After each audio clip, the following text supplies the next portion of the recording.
Buongiorno ragazzi, tempo davvero pessimo, grigio proprio.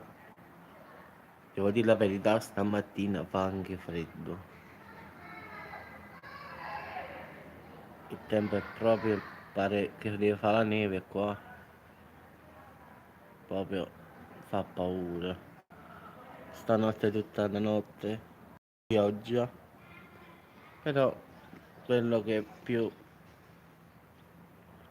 si sente ragazzi è proprio l'abbassamento delle temperature, guardate. Il cielo è proprio, come si dico io, a neve si è messo. Boh.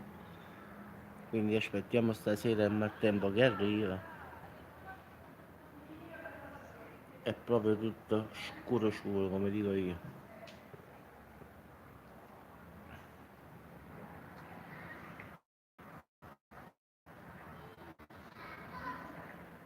Ci stanno questi nuvoloni giganteschi che fanno proprio sperare nulla di buono.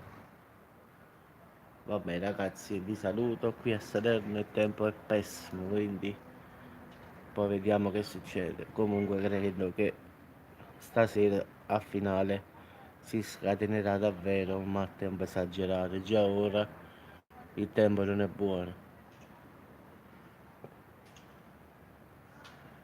Buon inizio settimana a tutti ragazzi e a dopo.